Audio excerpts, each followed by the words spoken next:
Hello, everybody. Welcome to MORE-VILLE, Orville, the podcast that reviews the Orville. This is Mike L., and I'm joined by G.I. Jolie.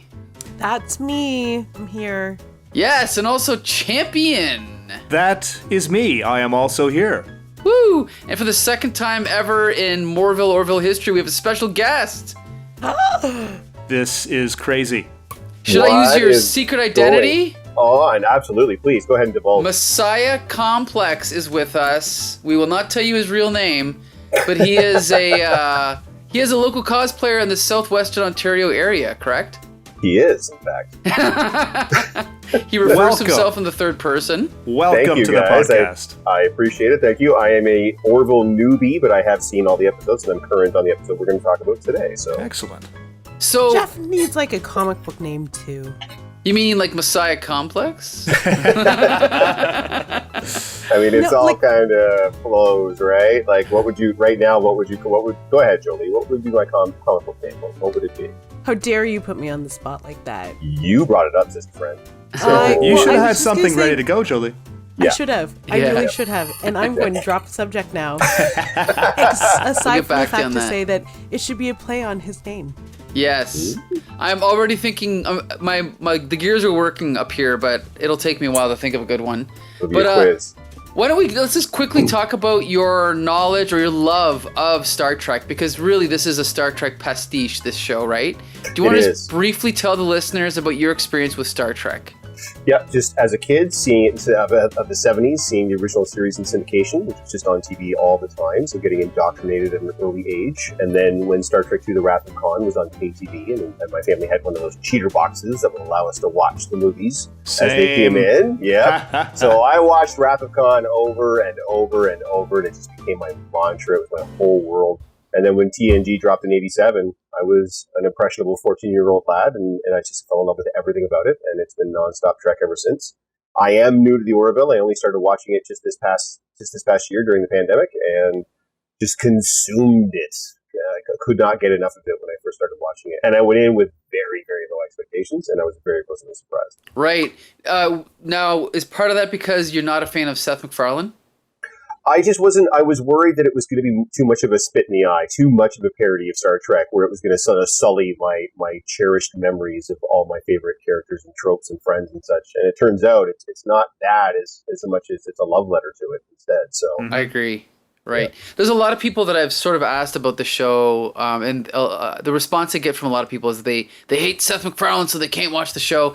I mean, I like Seth MacFarlane as much as the next guy, but I haven't watched Family Guy in 15 years, so I'm definitely not a fan of Family Guy. But I saw the previews, I like the vibe, and now I'm watching the show. I love the show. And now we're in season 3, and as we go along, one of the trends we've already talked about is that the show is already evolving. It's to the point now where I think if someone jumped in at season 3, anything they didn't like about Seth MacFarlane is now gone. Or it seems almost gone. It's almost a completely straight ahead science fiction show now, right? So you obviously watched last week's episode and you watched this week's. Before we jump in, do we just want to say, are you worried about the change in tone, or you just see it as a natural progression, or do you mind either way? For myself? Yeah. I'm getting a little bit worried. I know we're only 2 episodes in, but so much of the levity's been excised from the show, and I'm sure we'll talk about this a little bit more in depth as we go through, but the way that he's worked the humor, especially in that second season, making it more character-based as opposed to just a bunch of sight gags, that's what I miss. That sort of quippy, snappy banter that a lot of the cast would have, that where all the laughs kind of came from. Mm-hmm. It feels like a lot of that's gone, and I'm hoping we get a return to that at some point. Okay. So one other thing about this week's episode is we've decided to alter the format a little bit. Champion, do you want to tell everyone about that? Yes, particularly because, well, first of all, we realize that everyone who's listening to this podcast has probably already seen the episode, so they don't really need a play-by-play recap, which wasn't so big a deal in earlier season 1, season 2, when it was still on Fox, and the show was 40 minutes plus commercials, but now, since we're 60 minutes, 65, 70 minutes with no commercials, we're not going to do a full recap anymore. So we're just going to synopsize a little bit, 1 or 2 sentences just to so we all know what we're talking about here. But we're going to basically, this episode is called Demon Seed. Shadow Realms. Shadow Realms? Close. Shadow Realms. Shadow Realms. I'm looking at a different thing on the internet here. Any case, this episode revolves around an admiral who comes to the Orville, who has been granted permission to enter Krill space to explore a sector of space that nobody's explored before. The Orville crew gets a warning that we don't go here, bad things happen, turns people evil, turns people crazy.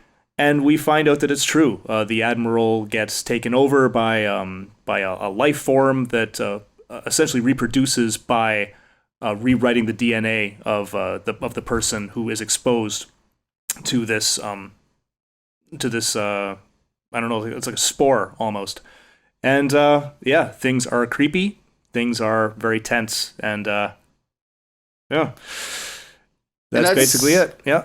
Well, yeah, and I'll just say that for anyone that's seen this episode, I'm sure you'll agree, but the first half of this episode, to me, it's like, oh, this is Star Trek the Motion Picture. There's musical cues that reminded me of Star Trek 1. There's shots that I thought were directly influenced by Star Trek 1, which, again, I'm totally fine with, because if you're going to remake something, you pick something that was maybe had a good idea but wasn't executed perfectly, and I think that's what they were trying to do in the first half. However, in the second half of the episode, I think it sort of switched gears and became an Alien homage, but I don't think it was entirely successful in the second half. I felt like it just started to rely too much on horror cliches to the point where there were some things I liked about the second half, but it's kind of like one of those things where you're watching it and you're seeing them go through the motions, but it's not affecting you. Like it's not like I was ever particularly scared at anything that was happening, and I wasn't really into the second half as much. Did anyone else feel the same way? Yeah, Ian? Yeah, I agree with your assessment of that. They did a good job of setting everything up. The atmosphere as they were approaching the space station and exploring was very effective. The visuals were very effective. There was a lot of tension, but as we got to know more of this alien species, the tension sort of went away. Like, it just became cliche a little bit, right? I've seen this a dozen times before, and I know how it's going to end. Right. G.I. Jolie? I will say, though, that it gave me... You know how I always am a huge supporter of shows sort of dropping weekly, and it mimics that old format that the four of us are used to of waiting for your television show to drop every week on the same day at the same time. So like, if you didn't tune in and you missed it, you probably missed it, unless you had a fancy VCR that recorded it for you. So I feel like this episode, it's a lot like a lot of second episodes in series that were released in that way. And I always talk about Buffy, but like the first one's kind of like lighthearted and a monster of the week, but the second one kind of sets up the big bad or the evil for the series, the rest of the season. Because one of the spore aliens does say that they'll be back, they'll be gone, but not forever. So I feel like, much to Ian's chagrin and Mike's chagrin, this is probably not the last time that we'll be seeing them. However, I kind of hope it is. Right? I kind of hope that it is. I really, or maybe this is a long game thing. Well, hello, cat. Maybe this is a long game thing where I felt something furry underneath my feet, and I was like, I'm talking about these really scary aliens, which I'm about to admit are like kind of frightening. And then I felt a creature. It's okay. It's just a cat. Anyway, so yeah, I mean, other than the fact that I don't want to see this conflict again. I will say that I was legitimately scared for the crew. I mean, I had a lot of feelings about this episode, and some of them had nothing to do with the structure of it or the pace, and it was actually like just the entertainment value. So I mean, I don't know where you guys want to start. If you want to just go at the aliens, or if we just want to go back to the beginning because there's like a lot of character development too. So, Well, why don't we? Let's go with the first half. So, Jeff, what did you think of the first half of this episode?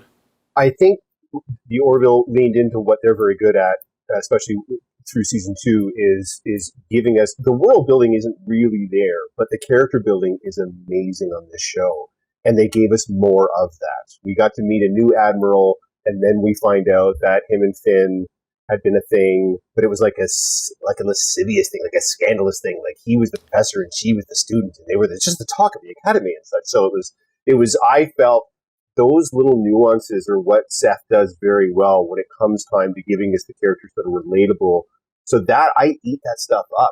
That's the best part. And then, like you guys said, it takes this really abrupt left turn halfway through the episode. And you're left wondering, like, what just happened? Like, where was all this cool, subtle nuance that we were building throughout the course of this entire episode? Why did we ditch this for like a Channel 43 Sunday horror flick that they're not really doing well? So. So I dearly love the first half. Again, like I talked about before, the lack of levity is really starting to show, and I'm hoping we're going to get back to that a little bit. We got Malloy's comment about the pool table, and we got Ed saying, "May the force be with you." So a couple of cute little nods, but we're still not getting that witty banter and that quick back and forth dialogue that had made me fall in love with the characters as it was. So there was only one other joke I can think of. Does everyone remember what it was? Bortus? Oh, yes. You may get the sniffles. Yes. Yes, I am prepared. I am prepared. And he kind of does like a pause. I am prepared. Up until that moment, I was starting to worry because one of the things we talked about, Jeff, is that apparently the way they did this season. Now, I just read that apparently they finished episodes 1 to 5 before the pandemic hit, and then the rest of it was filmed later. But apparently they did say, and I don't know if this is pandemic related, that they filmed every actor's scenes in the entire season all in a row. Oh. Yeah. So knowing that, I'm sitting there going, okay, well, maybe they didn't have Boris this day so that it gave him nothing to do, or he's not in the scene, or there's scenes where Boris is just sitting there and he does nothing. And I'm like, why did you even have him in this scene? You know? But that would actually make a little bit of sense, because even when they were first going out of the space station, all I could think of is, why are you guys going over there without suits on? Yes. Yeah, I was thinking never that too. been there. It's unexplored space. It's a derelict space station you've never seen before. Or just send Isaac. Like, why are you guys just tromping over there in your pajamas? Wondering, especially when the Krill just warned you, like, don't go there because bad things will happen to you. Yeah, they're kind of on edge already about going there at all. So to take no precautions whatsoever. I mean, you had to take. I don't know if you had to take no precautions in order for the plot to continue, but like there had to be a vulnerability there. But 100% story related. It is funny though that when they had to go back, then they put the suits on. They're like, oh shit, this might have been a good idea. Still didn't send Isaac. Yeah, it seems. Yeah. If he's going to be the Data, just let him be Data. Like let him go do the things that the humans can't do. Do you know what I thought that they were going to do? Is I thought they were going to play Admiral Christie and Isaac together. After Admiral Christie goes down to engineering to see Isaac, not to talk about the mission, but to talk about his relationship with Claire Finn, I thought they were going to partner them together and it was going to be a thing all episode. Mm-hmm. Yeah. They missed a real golden opportunity there. That's the thing is, you know, if you go back to like Star Trek 1, even the relationship of the Admiral and Claire, it's sort of like the way Decker has a relationship with Alia, and then it's like this whole backstory that kind of gets revealed as the movie goes on. That happens in this episode, but then you're right, Jolie. It's like they kind of drop it. Like, why didn't they play that up a little bit and develop that further? Mm-hmm. It's just odd. It's almost like they just wanted to have that ring that they could find that guy by, and that was the only reason they kind of built in this little love story that wasn't a love story. And they could have developed it further. They just kind of like, right. But it is interesting if that's the case, because as you said, Jeff, they did a fantastic job of fleshing that relationship out, and it added quite a bit to Claire's character. Mm-hmm. It also helps that she's such a fantastic actor as well. But to build all of that just to give us this little ring that they use to track him later on, it feels a little disingenuous, doesn't it? Like it makes you feel kind of dirty a little bit. A little bit. Yeah, and they use the relationship between the two of them, Isaac and Admiral Christie, because Admiral Christie or Isaac asks Admiral Christie then, he's like, so am I to believe that you find Claire's absence to be a challenge as well? And I was like, okay, this is cute. I like everything about this. Whether you're a human who was dating her almost 30 years ago, more than 30 years ago, you're married to her, man. And this is just a robot who just, has calculated, her pleasure spots and like just has memorized everything about her. They're experiencing the same feeling, but they're two different beings experiencing the same feeling in different ways, their own sort of like quote biological ways. I thought that was a very cool way to kind of bring Isaac back after a real awkward season 3. Yeah. Right. Season 2? Yeah. And not to mention, it would have been a way to I don't know, like not necessarily redeem him, but he had a pretty rough episode 1, right? I mean, so to sort of start re-exploring his humanity again, to make him a little bit more relatable, not as just this murderous robot that just happened to turn it off at the end of the war there, but okay, now he's exploring his robot versions of feelings a little bit. Mm-hmm. Oh, absolutely. Oh, No, agreed. And does this mean that we're going to get like a revisit of Claire and Isaac? Is that sort of where they're leading us with this, do we think? I think so, right? I think I see that happening. Absolutely. And are we for this? Are we shipping this? Is this as the kids say, as the kids like to say? I mean, I do.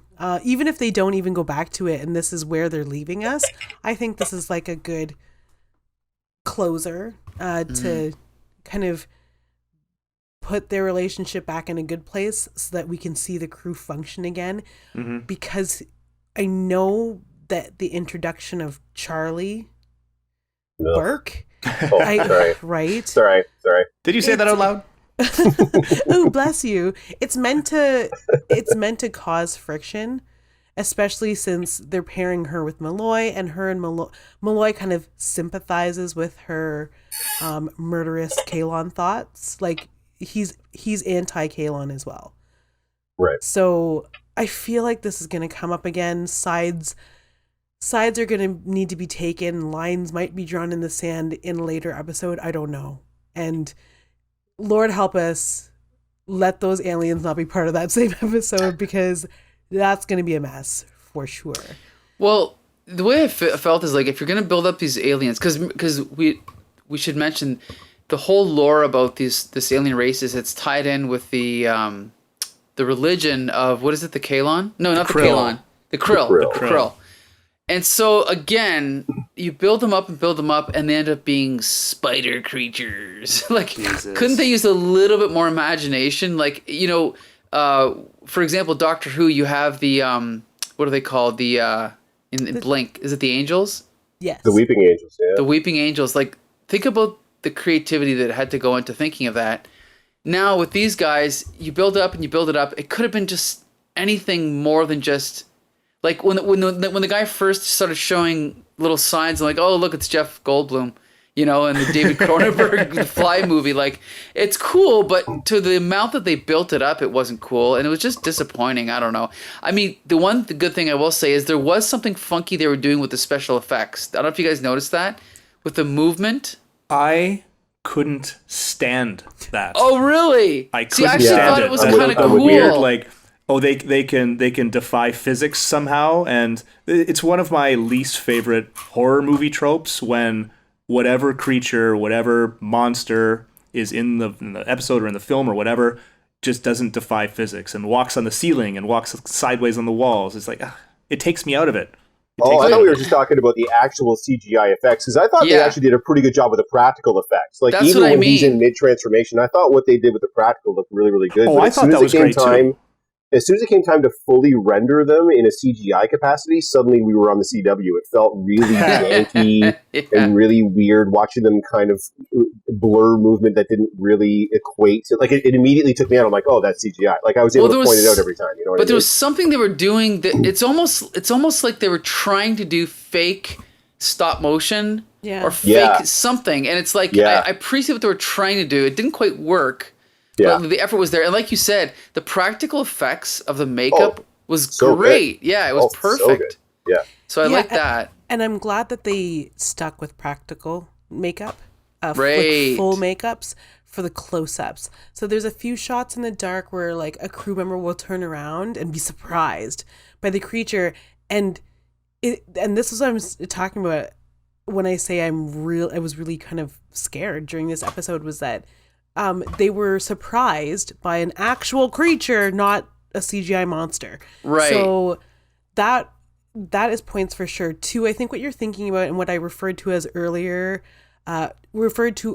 as the Jason and the Argonauts special is not so much stop motion, but I think they used it. I watched a special weirdly about The Ring and Poltergeist. Oh. And they drop frames. They're dropping create, frames. Yes, that's what I was thinking. create a Yeah. jitter. There you go. It's almost as if they dropped too many frames. Yeah. Or they dropped too many frames in like a high frame rate or a low frame rate scenario. I'm not sure about the technicalities of it, but it's like they didn't capture the right footage in order to drop the frames.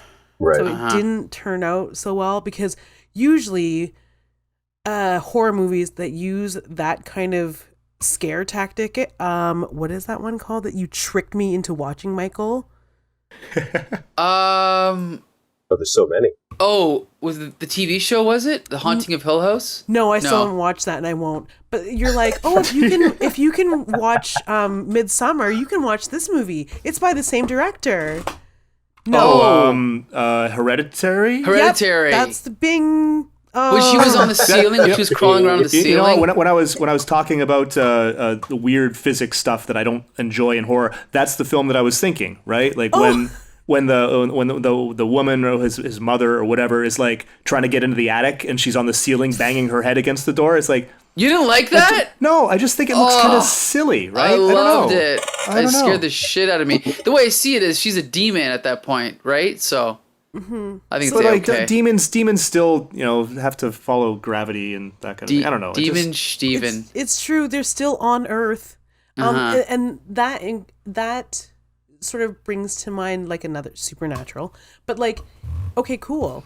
If you're going to introduce potentially demons, then are we talking about supernatural entities? Oh my god, this cat is freaking me out. The doors around me are opening, and anyway, I'm talking about scary movies, and I'm getting a little bit creeped. And you're home alone. Hilarious. Oh no.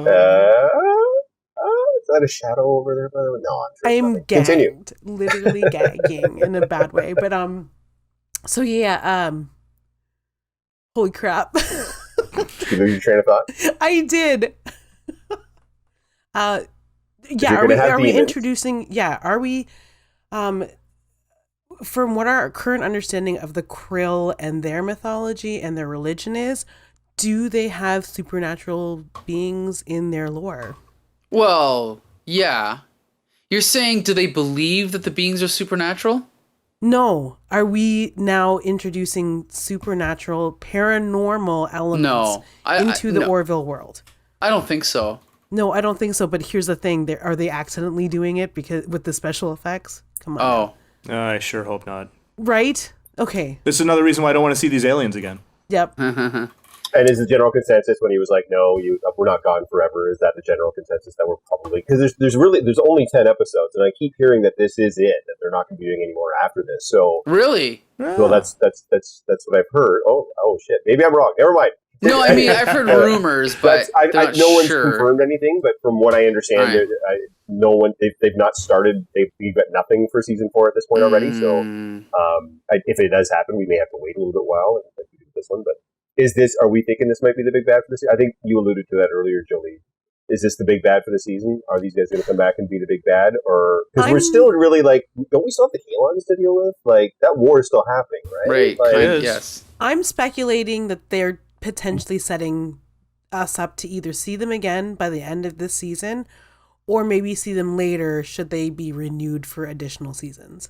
See, my thought is, and what I thought was weird too in the second half is once Finn realized that they were crew members and that their DNA had been overwritten, she was just like, well, I guess they're just those guys now. Like, there was no, like, real concerted effort to try to kind of bring them back. And even at the end of the episode, she was like, take you and take all these people that used to be friends and get off our ship because you guys look freaky now. Mm-hmm. So my thought process is a little bit later on, maybe they're actually able to recruit them as an ally against the Kalon, since essentially a lot of them are going to be former Union officers, Yeah. Union members, or whatever. I don't know. And they obviously have some technology, and maybe they can help against the I don't know. I'm spitballing. I'm just saying. I just don't want there to be a complete drop off of the Kalon War. Like, that's still happening. There's still a technologically advanced race that's coming after us. We did have that scene in the first episode where they go down to the planet to escape that one Kalon ship, but I don't want us to get away from that. If you know what I mean. I don't want this to turn into DS9. I don't want it to just be nonstop war, but Right. I don't want it to just be like, well, yeah, every now and then one ship will show up and we'll kind of have a fight with it, and then that's it. And then, so anyway, what's the new monster this week? You know what I mean? Yeah, the new monster this week is Constant Peril. It's just a lot of hand wringing. Yeah. I don't Was anybody else kind of depressed that the not depressed, but this show's been so good about cameos of like major stars. So when they said there was going to be a vice admiral, I thought for sure it was going to be like Somebody. like a cameo of someone like Right. that we knew, and then it was just like some dude. Yeah, I I kind of thought that too. In Yeah. fact, to be honest, who's the guy that plays the other admiral, the recurring admiral? Oh darn it, Halsey, you're talking about, right? Yeah. Not Ted Danson, the other dude. Yeah. You know, and again, I like Ted Danson as much as the next guy, but why does Ted Danson get a second career in this and in Curb Your Enthusiasm? Is he really that funny? I don't think so, but whatever. Isn't there someone else from the 80s? Like, where's the Craig T. Nelson cameo? You know, come on. Bronson See? Pinchot, So somebody. sad, right? Victor Right. Garber is that admiral's name. Okay. Yeah, give me some Steve Guttenberg. Give me like a Yes. recognizable Yes. guy that we're all gonna There be like, you oh, go. it's that guy. That's Matthew Modine, someone like that. You know what I mean? Right. But there was just like some dude. I was like, oh, Right. all right, cool. It's funny, though, because you mentioned Matthew Modine. He's already in Stranger Things. Oh, right. Yes. And Do you I know what? mentioned... Go ahead. Do you know what I think would be really cool? Who would be really cool as an admiral? And this is just because I was watching The Kids in the Hall the other night. They have this section in Kids in the Hall where it's like fans of Kids in the Hall number whatever, and they like have user submitted videos, and it was Catherine O'Hara. Oh, brilliant. awesome. Brilliant. She Yeah. would be a great cameo as an admiral or Fantastic. captain. I Yeah. feel like, and maybe she could inject some well-needed, much-wanted, subtle comedy Some into levity, perhaps. Yes, I agree. an episode. I don't know. Assuming that's something they even want to do anymore, though, because I'm starting to get the impression that they don't want the levity anymore. Right? I That could know. be. They could just be morphing into just a straight drama. Yeah, because it feels like there's a couple instances where they're talking to the Krill, and Kelly escapes with Finn to like drink a bottle of wine. It seems like there's going to be sort of like situational comedy. I don't even know what you call that. Yeah. Like casual, light, dramatic Yeah. comedy. 'Cause she's like, because that was funny. Their interactions with the Krill and Kelly rolling her eyes and you know. Yeah, that was pretty good. Yeah, that was funny. Yeah, and then some of the back and forth between Kelly and Claire when they were alone was kind of humorous too. Like when Kelly was saying that she couldn't date a Krill because what did she say? It's like I can't date anyone who dresses more More glam than me. glam than me. Right. Yeah. Right. I got a little was- chuckle. That was cute. Yeah, that was pretty good. Totally fair. It feels like, I know Seth is doing a lot of the writing and then the directing too, because he directed this episode, but it just seems like he's not having as much to do as he normally would in the previous seasons, where he was really the centerpiece, and now and don't get me wrong, I love that the other characters are getting their time to shine, but I hope we get back to him doing what he does, Sure. which is that quick, snappy, funny dialogue that I'm missing right now. But Yeah. Mhm. And one of the things that I'm finding is that a lot of the characters some of the characters don't really seem to work with this new serious tone. Like Malloy seems completely out of place now. He does Right. not seem like he belongs in this show. Right. No. even Lamar to an extent. To an extent, but and they kind of have to change the personalities of these characters in order to shoehorn them into this more serious tone, and you'll get little vestiges of like Lamar, he did something, I forget what he did, but he gave his little trademark, boom, like he finished it, like, oh, boom, there it is. Okay, like it's a little callback to when things were light, but that's what I mean. Like, could you imagine Bortus having a mustache in this season? Like, could you see something that silly but amazing happening at this point? It just seems like they've really kind of moved away from that. Or starting to feel like they had a bunch of focus groups at Fox, and they were just like, and then to Hulu, like, well, what do you like about the show? And they're like, oh, we really like the drama series, and what don't you like? And like, well, we don't really have any, a box of hair in the 18 to 25 demographic, so we're going to put this blonde-haired, blue-eyed girl on here that doesn't really serve any purpose, and she's going to be on the show now. So, yeah, it feels a little bit, I don't know, like they did too many focus groups, and the focus groups are like, yeah, we like the serious elements of it. And I appreciate what Seth is trying to do. Like, Gene did the same thing with the original series. You're trying to tell contemporary stories in a science fiction setting, and it's allowing you to get away with some very serious subject matter you couldn't do in a contemporary setting. But he still had all that levity in there to make it so it didn't just like get into your soul somewhere and just suck the life out of you. And now that's gone. And not to mention, they did such a good job of balancing that before. Like, they dealt with very serious situations, but they sometimes handled them in a hilarious way. Like, I'm thinking back to very early on in the first season when Bortus was sitting on his egg. Yes. And they had that shot between Catan and Bortus where when she comes in a total panic about the captain being missing and she doesn't know what to do. She's in over her head and she's panicking and freaking out. And she walks in on him naked, and it is absolutely hilarious, but it's not played for laughs. And it is a very dramatic scene where he dresses her down and says, get back out there and do your freaking job. Right. And it works. And that is like that balancing act is something that made the show great, in my opinion. And to go straight drama, anyone can do straight drama. Anyone can do that. I feel like they're sort of set up with Lamar and engineering, because engineering is kind of being modeled as this like fraternity now. So anytime you go into engineering, you kind of expect to see your certain, the color, Dan. That's terrible. But sure. like you see Dan, you see Yaphet, you see that guy that doesn't speak English but sells porn. That's great. I love that dude. So you're going to get a chuckle potentially when you're in engineering. But when they took Lamar, and I think this was addressed in an interview, when they took Lamar off the bridge, it kind of pacified Malloy a little bit. And then their attempt to add camaraderie between Malloy and another character, in this case Charlie, in my opinion, is not working. No. They could have just left that alone. Well, the chemistry between him and Lamar was so good. It was great. Oh my goodness, so good. What were you saying, Michael? Well, here's the thing. Because now we know that the first 5 episodes were filmed before they start production. On one hand, I don't like the fact that the Twitter mob is able to influence content now. That really bothers me. But on the other hand, if you're making a show for an audience and you're going to change direction, it's just unfortunate that they can't even incorporate any feedback now because the whole series is already done. So it'd be interesting if they just took those first 5 and said, okay, this is going to be season 3, and then season 4 we're going to do afterwards. And then they could have maybe gone, maybe we have too much drama and not enough humor. But now, no matter what happens, we've already got those 10 episodes in the can, so we're kind of stuck, right? Yeah, good point. Didn't even think of that. So, I don't know. We'll see how this goes, right? But we didn't even mention Lieutenant Dan. Lieutenant Dan here's another episode. No Lieutenant Dan. What happened, right? So barely any Bortus. You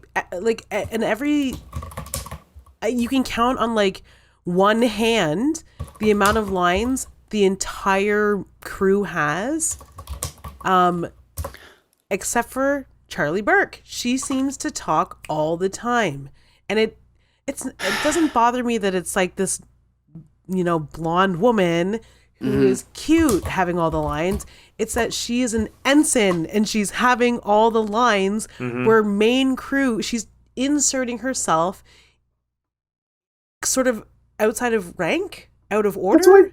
What was she doing? What was she doing in the shuttle bay in episode 1 when Malloy pulls up in the Pteranodon or the pterodactyl or whatever? She's just like she's a bridge crew ensign and she's just hanging out in the shuttle bay just so she can be there when Malloy says, "Well, Isaac is getting upgraded." She's like, "We don't like Isaac" or whatever. And Malloy says, "Yeah." Like, why doesn't Malloy get out of the ship, go to the mess hall, Then he runs into her, and then they have that conversation where it makes more sense. What is this Bridge Ensign doing in this shuttle bay of all places? Just chilling out, waiting for him to get back. It makes no sense. Lazy writing. Well, I mean, that part is lazy writing. But I feel like they were so worried about introducing this new character and making sure she had enough screen time that we would get familiar with her really quickly and have her incorporate into the crew like a family, that they gave her a lot of screen time in that first episode. And kind of like what Jolie's saying, I don't know that it was deserved. It felt out of place.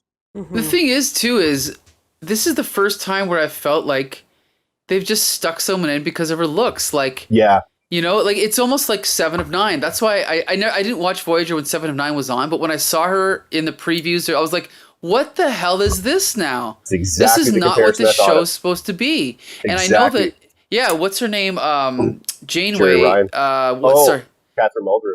She did not like 7 of 9 as like her presence on the show because she thought it was taking away from what the show was trying to do with female characters. And that's exactly what I feel like Charlie Burke is. It's like it's not just that she's pretty, but she has no purpose. It's like she belongs on Melrose Place.